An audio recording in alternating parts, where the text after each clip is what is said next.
Bonjour à tous. Le marché immobilier a connu une période très faste depuis 2015, soutenue par les taux d'intérêt qui étaient extrêmement bas et qui permettaient à peu près n'importe qui d'acheter à peu près n'importe quoi et d'être largement rentable pour peu que ses conditions de crédit soient intéressantes puisque les taux étaient proches de zéro. Aujourd'hui, cette situation idyllique pour le marché immobilier est terminée. Les taux sont largement plus hauts et risquent de rester relativement hauts pour un certain temps, ce qui fait supposer à beaucoup d'acteurs qu'on va connaître une crise sur le secteur immobilier, crise assez violente et dont on serait en train actuellement de connaître déjà les effets. Ce qu'on va voir dans cette vidéo, c'est que la remontée des taux, le changement macroéconomique n'est que l'arbre qui cache la forêt des vrais problèmes qui pèsent sur l'immobilier aujourd'hui, et particulièrement sur les SCPI qui, on va le voir, sont un placement absolument effroyable actuellement. Alors les SCPI, les sociétés civiles en placement immobilier, ont été parmi les grands gagnants de la période très intéressante qu'on a connue sur le marché immobilier, avec notamment une collecte annuelle qui a été multipliée par 2 par rapport à 2015 par exemple, et on a vu également beaucoup de SCPI se développer pendant ce temps-là, donc ça a été un placement vraiment à la mode entre 2015 et 2022, et ce qui s'explique entre autres par une bonne régularité des rendements et par des performances assez intéressantes. Cependant, déjà à ce moment-là, il y avait des problèmes historiques qu'on va trouver sur les SCPI et que je vais rappeler avant de parler des problèmes plus actuels. Tout d'abord, les frais sur les SCPI sont vraiment très élevés. C'est lié notamment au fait que le marché immobilier induise forcément plus de frais parce qu'il y a des frais de notaire, il y a plus de taxes. C'est plus compliqué de s'occuper d'un bien immobilier que d'une action ou des produits financiers qui ne demandent pas vraiment d'entretien. Mais c'est des frais vraiment parfois gigantesques.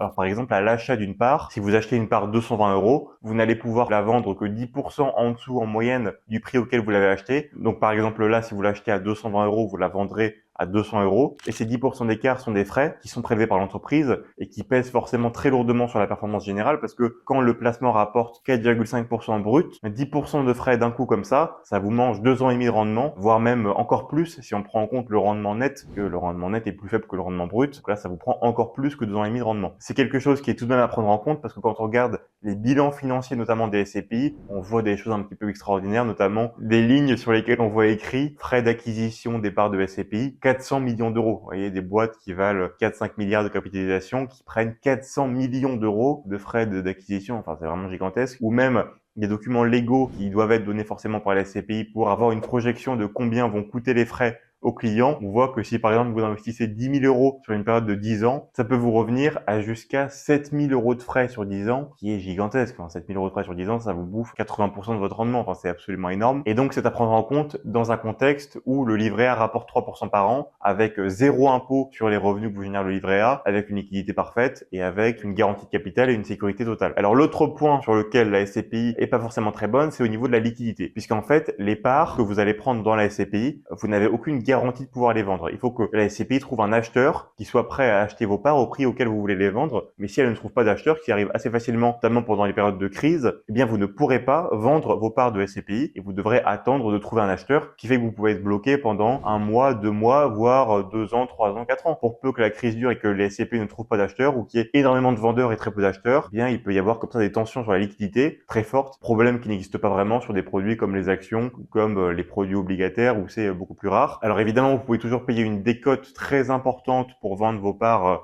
quoi qu'il arrive, mais ça peut être des décotes vraiment énormes, du style 40% de décote, tout ça parce qu'il n'y a pas d'acheteur et que vous avez besoin de liquidité et qu'il y a une prime de liquidité donc qui vient s'ajouter à la baisse de la valeur des parts. Ce qui fait donc en période de crise un double risque sur les SCPI, à la fois le risque de perte en capital classique avec la baisse de la valeur des parts, mais également le risque en liquidité parce que vos parts peuvent rester bloquées là sans vraiment trouver d'acheteur pendant relativement longtemps, et si vous voulez absolument les vendre, il va falloir les vendre avec une décote très importante. On pourrait également parler du fait que les SCPI peuvent faire faillite, ce qui est très rarement le cas pour une entreprise cotée un peu importante, et ce qui génère d'autres problèmes, notamment avec les SCPI, les nouvelles SCPI qui prennent beaucoup moins de frais. Si elles prennent beaucoup moins de frais, c'est très bien, mais l'immobilier, ça coûte tout de même assez cher, et donc si ces entreprises font faillite, ça peut avoir tout un tas de conséquences assez négatives sur le portefeuille que vous possédez. Alors, le cœur de cette vidéo est basé sur une étude de McKinsey, entreprise pas forcément très populaire en France, de par ses liens avec le président, mais qui, nonobstant, a fait un excellent rapport sur le marché immobilier, et dont je pense les conclusions dépassent largement le simple changement macroéconomique, dont les conséquences sont assez anticipables et connues. Entre autres, ce rapport s'intéresse à l'hybridation du travail et à l'impact que ça va avoir sur l'immobilier, et notamment l'immobilier de bureau. Et ce qu'ils observent en gros, c'est qu'aujourd'hui, l'employé moyen de bureau office classique travaille 3,5 jours par semaine en présentiel en moyenne, que ce niveau s'est stabilisé, voire tend à plutôt diminuer actuellement, et que donc forcément ça a un impact très fort sur la demande, et plus que d'avoir un impact fort, ça a un impact fort et très durable. C'est-à-dire que même si on prend des projections à horizon 2030 voire après, la demande en 2030 pour du bureau en agglomération sera toujours plus faible qu'elle ne l'était en 2019 et il est même possible que la demande pour des bureaux en 2019 en Île-de-France soit la plus haute qu'on atteindra dans l'histoire et que à partir de là, ça ne fasse plus que diminuer ou stagner en dessous des niveaux de 2019. Alors c'est un changement extrêmement important parce que historiquement, la demande en immobilier n'a fait que augmenter sur tous les secteurs. Il y a de plus en plus de gens, la population augmente. Ça fait 2000 ans plus ou moins que la demande pour l'immobilier est en augmentation, que ça soit des bureaux, du résidentiel ou du commercial. Donc ce changement est extrêmement important, mais l'analyse va plus loin en essayant de comprendre quels vont être les bureaux qui spécifiquement vont être le plus impactés par cette baisse de demande. Et pour ça, ils vont diviser les bureaux en 3 catégories, à savoir des bureaux de classe A, donc des bureaux très haut de gamme, des bureaux classe B, donc moyen, et des bureaux classe C qui vont être pas forcément top. Et ce qu'ils observent, c'est que en fait, les bureaux classe A, les bureaux de grand luxe, vont garder quand même de l'attrait pour les entreprises parce qu'ils portent un message au-delà simplement d'être des bureaux et qu'ils apportent une vraie plus-value à l'entreprise en termes de désirabilité, d'intérêt pour les salariés de venir bosser effectivement en présentiel et que donc, eux, ces bureaux-là devraient pas forcément très bien se porter, mais stagner et pas forcément avoir un impact de la baisse de la demande qui se répercute tant que ça sur les prix. Par contre, pour les bureaux de classe B et C, pour les bureaux moyens, pour les bureaux pas forcément extraordinaires, eh bien ceux-ci vont avoir une baisse très forte de leur valeur parce que les entreprises vont privilégier le fait d'avoir des bureaux petits mais mieux, plus jolis, plus luxe que d'avoir des bureaux très grands parce qu'aujourd'hui la place n'est plus un critère qui va être si important que ça de par l'importance qu'a pris le travail hybride aujourd'hui. Et il y a un autre facteur qu'observe l'étude qui va un petit peu dans le même sens, qui vient s'ajouter en fait avec le facteur précédent, qui est que les entreprises veulent avoir des bureaux qui soient très bien localisés et les entreprises ne sont plus forcément très motivées à l'idée d'avoir des grands bureaux en banlieue parce que c'est compliqué à accéder, c'est pas forcément très intéressant. Ils préfèrent avoir des bureaux plus petits mais très bien situés dans lesquels les employés peuvent facilement aller que d'avoir des gros bureaux en périphérie. Et ces bureaux en périphérie, qui sont souvent des bureaux énormes,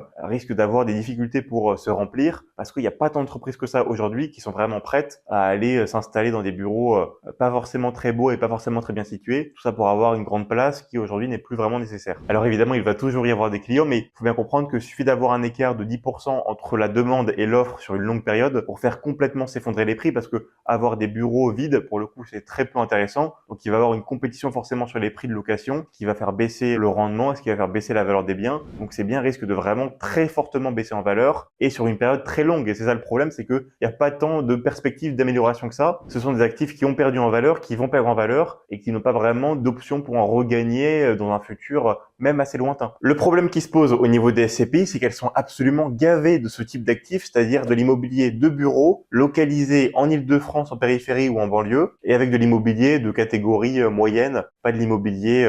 de bureaux de grande qualité qui peuvent toujours intéresser les gens et qui répondent à d'autres logiques que simplement les prix du marché. Donc elles sont extrêmement mal exposées à une crise économique parce que les placements qu'elles ont sont les pires placements immobiliers disponibles sur le marché. C'est vraiment le pire du pire. Alors évidemment, toutes les SCPI vont être différentes en termes d'allocation d'actifs, etc. Mais si on prend les SCPI de manière générale, il va y avoir une surreprésentation gigantesque de l'immobilier comme ça, comme on a évoqué, de bureaux en Île-de-France de qualité moyenne. Vous avez des SCPI qui vont avoir 70-75% de leur portefeuille dans ça, mais c'est très courant. C'est la plupart des SCPI ont énormément de ce type d'actifs et donc les risques auxquels elles s'exposent sont absolument énormes. Alors pour résumer, pourquoi est-ce que les SCPI sont un placement effroyable? Tout d'abord, le risque est énorme, le risque en perte de capital et également le risque en liquidité, le fait de ne pas pouvoir retirer ou le fait de ne pouvoir retirer son argent qu'au coût d'une prime de liquidité encore plus forte, ce qui fait une décote générale en cas de crise vraiment qui peut être très très importante. Également, et ça c'est vraiment mais terrible, c'est que les espérances de gain, en fait, vous n'êtes pas payé pour le risque. Les espérances de gain sont extrêmement faibles. Contrairement à des investissements immobiliers, notamment en bourse, de l'immobilier coté, qui, lui, va avoir une très forte décote. Vous allez acheter l'immobilier à 50% de la valeur du marché, voire à encore moins que 50% de la valeur du marché avec des décotes extrêmement importantes. Là, vous allez acheter l'immobilier des SCPI au prix du marché, voire au-dessus du prix du marché. Et c'est même le cas pour la majorité des SCPI. Vous l'achetez au-dessus du prix du marché assez largement. Ce qui fait qu'en fait, vous allez prendre un actif extrêmement risqué avec une espérance de gain si jamais par hasard le marché se reprend et remonte finalement et on ne sait pas pourquoi, mais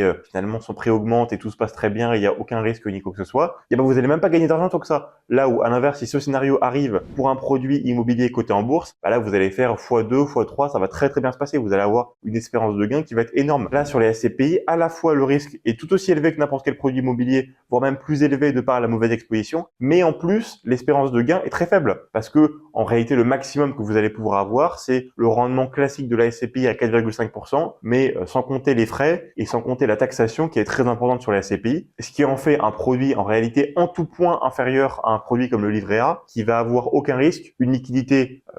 totale extrêmement importante et un rendement à 3% net de frais et net de taxes avec aucune perte en capital, qui rend quasiment toute situation confondue plus intéressant que la SCPI qui va être, quelle que soit la situation, moins bonne. Et selon la situation un petit peu classique qu'on envisage, qui est envisagée par la Banque centrale européenne, par McKinsey, par n'importe quel analyste un peu sérieux sur l'immobilier, la SCPI va être très largement moins intéressante, tout simplement même garder du cash. J'ai envie de dire, c'est un peu triste à dire, mais c'est ça. Donc en conclusion, si vous avez par hasard de l'argent en SCPI ou que vous avez envie d'acheter des SCPI, eh bien ne le faites pas, vendez tout ce que vous pouvez et mettez cet argent à peu près n'importe où ailleurs, ça sera forcément plus intéressant parce que là les SCPI, il n'y a rien à tirer vraiment de ça, il n'y a aucun attrait à cet investissement, c'est mauvais sur tous les points. Voilà. Donc acheter à peu près n'importe quoi d'autre, ça sera quasiment forcément mieux. Voilà. J'ai fait une vidéo sur eBay, vous pouvez regarder, c'est le même secteur, mais c'est beaucoup plus intéressant parce que mieux exposé, des actifs de très bonne qualité et puis surtout une décote extrêmement importante qui rend l'investissement beaucoup plus intéressant.